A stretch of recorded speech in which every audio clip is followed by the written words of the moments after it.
Well,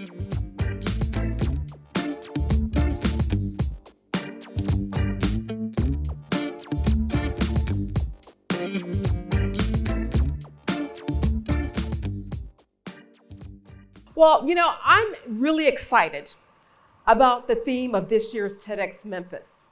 Control, Alt, Delete. How many times have we all done that? Control, Alt, Delete. It's all about resetting yourself. And that's exactly what my husband and I did when we decided where we were going to send our kids to school. And speaking of them, you've heard them mention, this is my family. And yeah, I think they're a pretty good looking group. We really cleaned up for that one though, you have no idea. But that's another story. But before I go into how we went about choosing our education, let me tell you a little bit about myself. I am one of 5 children. My parents met in Chicago, and my big brother and sister, they were born up north. And then the family came to Memphis. And so my 2 brothers and myself, born and raised, we all grew up here in Memphis. And education was always really important in my family. My mom, a bit more warm and fuzzy, she always would tell us, go into something that you really love to do, that is honorable, and find a way to make a living at it. Now, my dad, a whole lot more analytical. As an accountant, he literally created spreadsheets for us, each one of us, lining up what our interests and our strengths and our talents were. And he had the Peterson's Guide to Colleges in hand, that book, because there was no internet, of course. And he would line up what he thought was a good fit for us. So as a result, we all went off to school. Colby College, Southern Illinois University, Tennessee State University, and my sister and I landed at Northwestern University.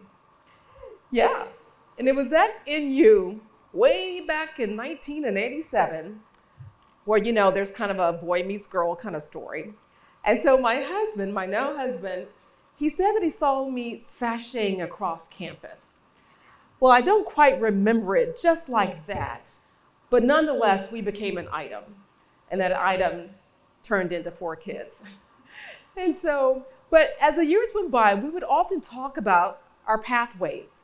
And he went to private schools his whole life growing up in St. Louis, and I went to public schools my whole life growing up here in Memphis, and we ended up at the same university. So fast forward a little bit to our firstborn heading off to kindergarten.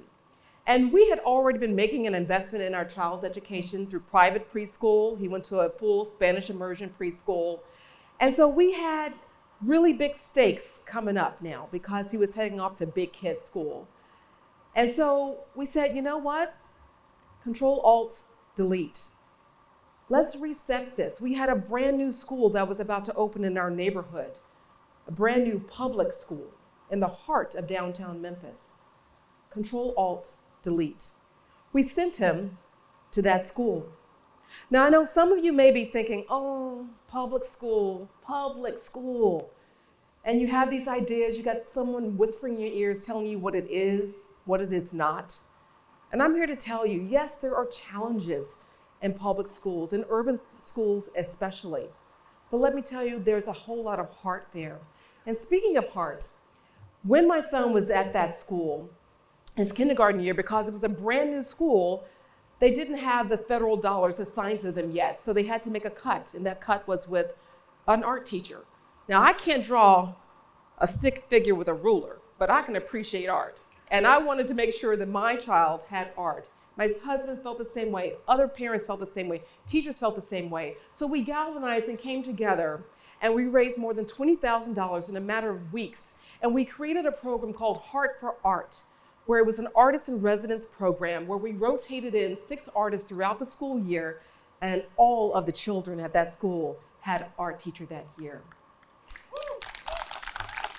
And so it's important to know that when you come together, you can accomplish amazing things. And you know what? You don't have to spend $20,000 to get an education. And this is not a hit on private schools. They have their place, absolutely. But you need to know that public schools are also an amazing resource. And speaking of that, thank you. My children, You heard that they're all public school. My precious bonus baby, my little girl, she is now in the elementary school in the 5th grade. And all 3 of my sons graduated from Shelby County schools. And we're especially proud of them because they're our sons.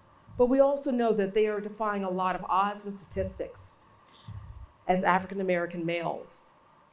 But through the support system, people ask us, how do we do it? What's your secret sauce? And we just simply tell them we sent them to school. We sent them to school. We partnered with their teachers. We participated in their education. We prayed. And you know what? We paid off big time. Our oldest son graduated from Yale University in May 2020.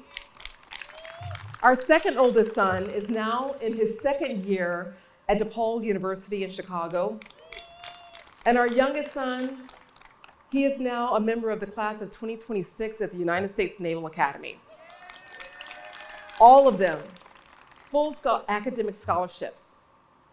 So what I want to tell you now is that when I decided to run for school board, it was coming off of a career as a news anchor and a reporter, and I saw so much during those years working in those careers and how what a child was exposed to or not exposed to really impacted their trajectory. And that's what led me to run for school board. I wanted to make sure to do all that I could, not enough for just my children or where my kids went to school, but to try to bring that lens to every child within Shelby County Schools in this school district. I'm here to tell you that it is absolutely possible. What you're exposed to in public schools is not what you hear on the news. And I know, I came from that world. The greater majority, amazing kids doing amazing things. My kids are not unique. They really are not. I have so many stories I can tell you, but I just don't have the time. But they went to field trips, going to go visit judges in courtrooms. They went to the Space Center in Huntsville, Alabama. They traveled to France, Spain, and Germany. They participated in debate. They learned how to play chess. They played baseball. They did all of these things like any other kid. Kids just want to have a good time in school, and they want to learn too. And it's all possible within public education. Finally, I want to leave you with this. It's one of my favorite quotes. It's from Henry Ford, who the founder of the Ford Motor Company. And he said, whether you think you can or whether you think you can't, you're right. That is exactly the approach my family took when it came to public education. We not only thought we could, we knew we could. We believed that we could, that public education was a resource for us. And I want you to Control, Alt, Delete. Reset your mindset. Choose public schools. Thank you.